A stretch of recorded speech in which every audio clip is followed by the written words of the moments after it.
Oriented ആയിട്ടുള്ള വളരെ പ്രധാനപ്പെട്ട ചോദ്യങ്ങളാണ് നമ്മൾ ഡിസ്കസ് ചെയ്യുന്നത്. ഇത് വിപരീത പദങ്ങളാണ് എഴുതിയിട്ടിരിക്കുന്നത്.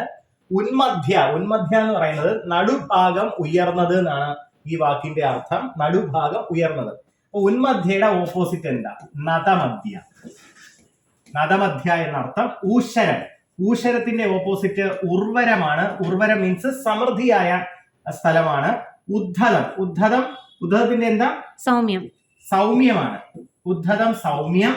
അതുപോലെ ഉന്മീലനം നിമീലനം ഉണ്ടോ? ഉപക്രമം ഉപസംഹാരം ചോദിച്ചിട്ടുള്ള ചോദ്യമാണ്. ഉപസംഹാരം, ഉപക്രമം ഉപസംഹാരം. ഋതം എന്നാൽ സത്യം എന്നാണ് ആ വാക്കിന്റെ അർത്ഥം. അതിന്റെ ഓപ്പോസിറ്റ് അനിർതം എന്നാണ്. അനിർതം. അനിർതം. ഒന്നുകൂടെ ഞാൻ എഴുതാം. അനിർതം. അനിർതം എന്നാണ്. ഇതാണ്. ഓക്കെ. ഐഹികം, ഇഹലോകത്തെ സംബന്ധിച്ചത്. അതിന്റെ ഓപ്പോസിറ്റ് പാരത്രികം എന്നാണ്. പാരത്രികം. കണ്ടോ? ഐഹികം, പാരത്രികം. അടുത്തത് ഏകാഗ്രത. ഏകാഗ്രതയുടെ ഓപ്പോസിറ്റ് വ്യഗ്രത. ദക്ഷിണം തെക്ക് എന്നുള്ള അർത്ഥത്തിലാണ്. അപ്പൊ ഉത്തരം വടക്ക്. അതാണ് തദീയം. തദീയം മദീയം. ഇതാണ് വിപരീത പദം. ജഡത്തിന് ചേതനം വിപരീത പദം. അതുപോലെ ജാസ്തിയാണെന്ന് പറഞ്ഞാൽ കൂടുതലാണെന്നാണ് അർത്ഥം. അതിന്റെ ഓപ്പോസിറ്റ് കമ്മി ആണ് എന്നാണ്. അപ്പൊ ഇതൊക്കെ വിപരീത പദങ്ങളാണ്. അടുത്ത കുറച്ച് കാര്യങ്ങൾ നമ്മൾ നോക്കുന്നത് ഇത് പിരിച്ചെഴുതാനാണ്. പിരിച്ചെഴുതുക എന്ന് പറഞ്ഞാൽ വാക്, വാദം, വാഗ്വാദം. നോക്കൂ, ശരത് ചന്ദ്രൻ. സ്വന്തം പേര് തെറ്റിച്ചെഴുതുന്ന ഒരുപാട് ആളുകളുണ്ട്. ഇതാണ് കറക്റ്റ് രൂപം. ശരത് ചന്ദ്രൻ. പിരിച്ചെഴുതുമ്പോൾ ശരത് അധികം ചന്ദ്രൻ ആണ്. അതുപോലെ ഭാവൈക്യം എങ്ങനെ പിരിച്ചെഴുതുക? ഭാവ ഐക്യം. കണ്ടോ? ജസ്റ്റ് എക്സാം റിവിഷൻ എന്നുള്ള രീതിയിലായതുകൊണ്ടാണ് ഞാൻ വേഗത്തിൽ പറഞ്ഞു പോകുന്നത്. നിങ്ങൾക്ക് മനസ്സിലായെന്ന് വിശ്വസിക്കുന്നു. ഭാവൈക്യം, ഭാവ ഐക്യം. സ്വാഗതം എങ്ങനെ പിരിച്ചെഴുതും? സ്വാഗതം പിരിച്ചെഴുതുന്നത് സു ആഗതം എന്നാണ്. അതുപോലെ തന്നെ തദ്വാവിഷ്കാരം എങ്ങനെ എഴുതുക? തത് ആവിഷ്കാരം. ഇതാണ് തദ്വാദിഷ്കാരം എന്ന് പറയുന്നത്. തദ്വാവിഷ്കാരം, തത് ആവിഷ്കാരം, തദ്വാവിഷ്കാരം. അടുത്തത് സേവിക്കപ്പെട്ടവൻ. സേവിക്കപ്പെട്ടവൻ എന്ന് വെച്ചാൽ അനുസേവ്യൻ. സേവിക്കപ്പെട്ടവൻ. അടുത്തത് ഈശമാത്രം. ഈഷദ്. അത് എഴുതുമ്പോ ശ്രദ്ധിക്കണം. ഈഷദ് കണ്ടോ? ഈഷദ്. ഈഷദ് എന്ന് പറഞ്ഞാൽ അല്പം എന്നാണ് ആ വാക്കിന്റെ അർത്ഥം. അപ്പം അത് ഈഷദ് മാത്രം എന്നുള്ളത് ചേർത്ത് എഴുതുമ്പോൾ ഈശ മാത്രം എന്ന് മതി. അതിന്റെ അർത്ഥം അല്പം മാത്രം എന്നാണ്. അല്പമാത്രം ഓർ അല്പം മാത്രം. ഇതാണ് ഈശ. അത് ഓക്കെ. അടുത്തത് തന്റെ ചുറ്റുമുള്ളവരെ കീഴടക്കി വാഴുന്നവൾ. അധീശ്വരി എന്നാണ് പറയുക. എല്ലാം അടക്കി വാഴുന്നവൾ എന്നുള്ള അർത്ഥത്തിൽ അധീശ്വരി. അടുത്തത് ശ്രേഷ്ഠമായ സുഗന്ധമുള്ളവൾ. ശ്രേഷ്ഠമായ സുഗന്ധമുള്ളവൾ. ഘനസുഗന്ധി എന്നാണ് വാക്കിന്റെ അർത്ഥം. ഘനസുഗന്ധി, ശ്രേഷ്ഠമായ സുഗന്ധമുള്ളവൾ. അടുത്തത് ദീർഘകാലമായുള്ള ബന്ധു. ചിരബന്ധു. ചിരബന്ധു എന്നാണ് ദീർഘകാലമായുള്ള ബന്ധു എന്നുള്ള വാക്കിന്റെ അർത്ഥം. ചിരം എന്നാൽ വളരെ കാലം എന്നാണ് അർത്ഥം. വളരെ കാലം. അപ്പോൾ ചിരഞ്ജീവി പരീക്ഷയ്ക്ക് ചോദിക്കുമ്പോൾ നിങ്ങൾ പ്രധാനമായിട്ടും ശ്രദ്ധിക്കണം. ചിരഞ്ജീവി എന്ന് പറഞ്ഞാൽ മരിക്കാത്തവൻ അല്ല. ചിരഞ്ജീവി അവരെന്തെങ്കിലും ഒരു കാലത്ത് എന്ത് ചെയ്യും? അവര് മരിക്കേണ്ടവരാണ്. ചിരം എന്ന് പറഞ്ഞാൽ വളരെ. അപ്പോ വളരെ കാലം ജീവിച്ചിരിക്കുന്നവൻ എന്നാണ് ആ വാക്കിന്റെ അർത്ഥം. എപ്പോഴും ഒരു പരീക്ഷയ്ക്ക് ചോദിച്ചേട്ടാ ഞാൻ ഓർക്കുന്നു. ചിരഞ്ജീവി സമം മരിക്കാത്തവൻ, മരണമില്ലാത്തവൻ, വളരെ കാലം ജീവിക്കുന്നവൻ. ഉത്തരം എന്താ? വളരെ കാലം ജീവിച്ചിരിക്കുന്നവൻ. ചിലപ്പോൾ 2000 വർഷമായിരിക്കും, ചിലപ്പോൾ 3000 വർഷമായിരിക്കും. അങ്ങനെയൊക്കെ ജീവിച്ചാലും എന്നായാലും ഒരു കാലത്ത് എന്ത് സംഭവിക്കും? ഒരു നാശം സംഭവിക്കുക തന്നെ ചെയ്യും, അല്ലെ? അപ്പോ ചിരഞ്ജീവി വളരെ കാലം ജീവിച്ചിരിക്കുന്നവൻ എന്നാണ് ആ വാക്കിന്റെ അർത്ഥം. ചിരം വളരെ കാലം.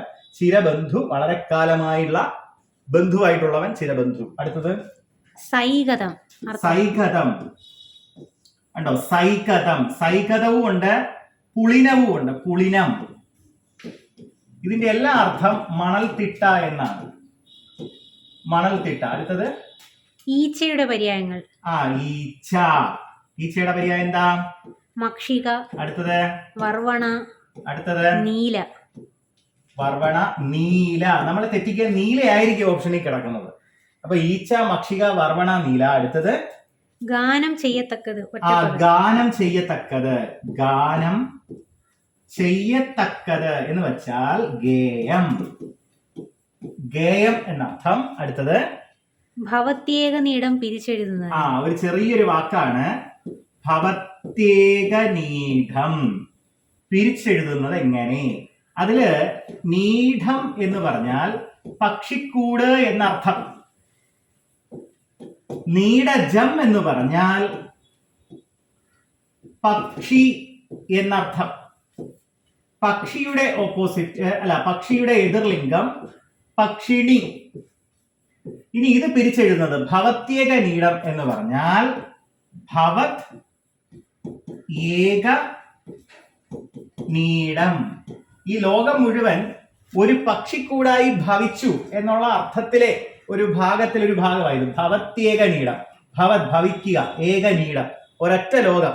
അതാണ് ഏക നീടം. ഭവത് ഏക നീടം, ഭവത്യേക നീടം. അടുത്തത് ദാരങ്ങൾ എന്ന പദത്തിന്റെ അർത്ഥം. അതെന്തിനാണെന്നറിയാവോ ഞാൻ ഈ വാക്ക് എഴുതിയത്?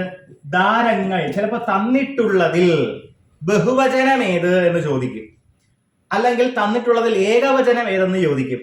ദാരങ്ങൾ കേൾക്കുമ്പോൾ നമ്മൾ പറയും ബഹുവചനമല്ല, ദാരങ്ങൾ ഏകവചനമാണ്. ദാരങ്ങൾ ഏകവചനമാണ്. എന്താണ് ദാരങ്ങൾ എന്ന് പറയുന്ന വാക്കിന്റെ അർത്ഥം? ഭാര്യ. ഭാര്യ എന്നാണ്. അടുത്തത് പൂതം. അർത്ഥം പൂതം എന്ന് പറഞ്ഞൊരു വാക്കുണ്ട്. പൂതത്തിനൊരു ഓപ്പോസിറ്റ് ഉണ്ട്. ഭൂതമുണ്ട്, അഭൂതം ഉണ്ട്.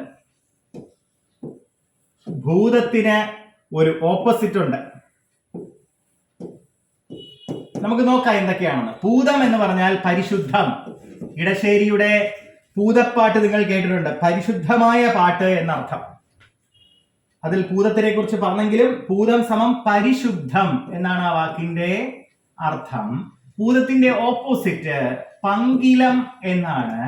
ഭൂതം എന്ന് പറഞ്ഞാൽ ഉണ്ടായത് എന്നാണ് ആ വാക്കിന്റെ അർത്ഥം. അക്കണക്കിന് നമ്മളെല്ലാം ഭൂതങ്ങളാണ്. അതുകൊണ്ടാണ് പഞ്ചഭൂതങ്ങൾ എന്ന് പറയുന്നത്. അതൊക്കെ ഉണ്ടായി വന്ന കാര്യങ്ങളാണ്. ഉണ്ടായത് ഭൂതം.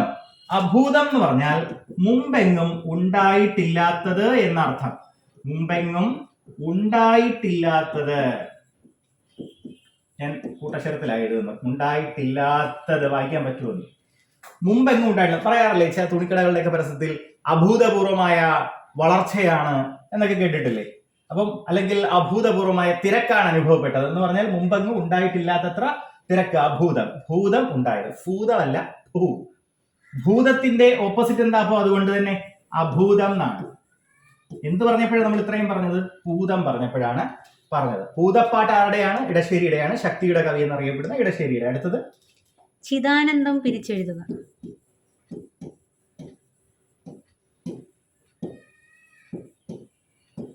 നമുക്ക് രണ്ടും പിരിക്കാം. ചിത് ആനന്ദമാണ് ചിദാനന്ദം. അതുപോലെ സച്ചിദാനന്ദം എങ്ങനെയാ പിരിച്ചെഴുതുക? സത് ചിത് ആനന്ദമാണ്. അടുത്തത് അതിരിന്റെ പര്യായങ്ങൾ. അതിര്.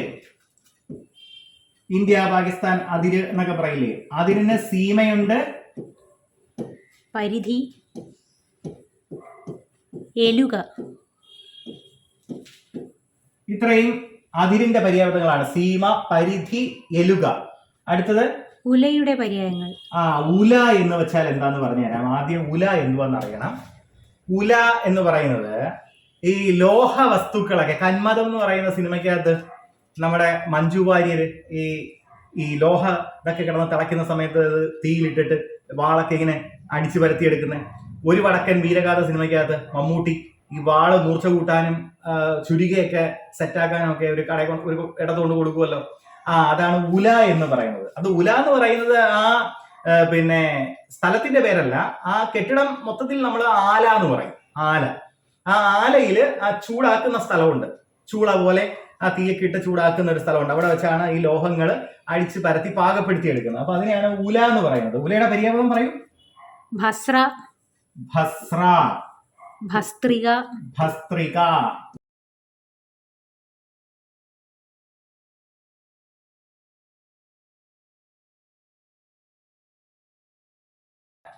ഉലയുടെ പര്യായ പദങ്ങൾ. അടുത്തത് മരവുരിയുടെ പര്യായങ്ങൾ. മരവുരി, ബാർക്ക്, മരവുരി. മരത്തോല്, പറയൂ. വത്കലം, വൽക്കലം, ചീരം, ചീരം, ചീവരം. ചീവരം. ഇതില് ചിരം വളരെ കാലം അല്ലെ?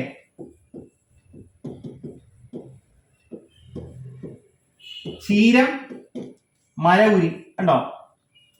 ചിരം വളരെ കാലം, ചീരം, മരവുരി. അടുത്തത് സ്വത്വം, സത്വം. അർത്ഥവ്യത്യാസം. സ്വത്വം. സ്വത്വം എന്ന് പറഞ്ഞാൽ ഐഡന്റിറ്റി എന്നുള്ളതാ, തനിമ എന്നാണ് ആ വാക്കിന്റെ അർത്ഥം. സത്വം എന്ന് പറഞ്ഞാൽ ഭീകര രൂപം എന്നാണ് അർത്ഥം. പേഴ്സണാലിറ്റി വേറെ, സ്വത്വം വേറെ. പേഴ്സണാലിറ്റി എന്ന് പറയുമ്പോൾ വ്യക്തിത്വമാണ്, സ്വത്വം എന്ന് പറയുമ്പോൾ തനിമയാണ്, ഐഡന്റിറ്റിയാണ്. അടുത്തത് സഹനം, സഹനനം. സഹനം. സഹനം എന്ന് പറഞ്ഞാൽ ക്ഷമ എന്ന് വേണമെങ്കിൽ പറയാം, സഹിക്കുക എന്നുള്ളതാണ്. സഹനനം യുദ്ധമല്ലേ? അതെ. അടുത്തത് സഹനം ക്ഷമയാണ്. സഹനം ക്ഷമ, സഹനനം യുദ്ധം. അതുപോലെ മറ്റൊരു വാക്ക് ഉദ്ധൃതം. ഉദ്ധൃതത്തിന്റെ വിപരീതം എന്താണെന്നുള്ളതാണ്. ഉദ്ധൃതം, അനുദ്ധൃതം എന്നാണ് ആ വാക്കിന്റെ അർത്ഥം. അടുത്തത് ഉപകൃതം, വിപരീതം. ഉപകൃതം എന്താ? അപകൃതം. ഉപകൃതം, അപകൃതം. ഉത്കൃഷ്ടം, ഓപ്പോസിറ്റ് അപകൃഷ്ടം. അടുത്തത് ഏകത്ര. ഏകത്ര, ഓപ്പോസിറ്റ് എന്താ അർത്ഥം? സർവത്ര. ഏകത്ര, സർവത്ര. വിഷത്തിന്റെ പര്യായങ്ങൾ. അന്യത്ര എന്ന് പറഞ്ഞൊരു വാക്കുണ്ട്, അത് മറ്റൊരിടത്ത് നിന്നാണ്. ഏകത്ര ഒരിടത്ത്, സർവത്ര എല്ലായിടത്തും, അന്യത്ര മറ്റൊരിടത്ത്. അടുത്ത എന്താ? വിഷത്തിന്റെ പര്യായങ്ങൾ. വിഷം എന്താണ്? ഗരദം. ഗരദം ഉണ്ട്, ഗരളം ഉണ്ട്. ക്ഷേളം. ക്ഷേളം നമ്മൾ പഠിച്ചതാണ്. ക്ഷേളം വിഷമാണ്. ക്ഷേലം എന്ന് പറഞ്ഞൊരു വാക്കുണ്ട്, കളിയാണ്.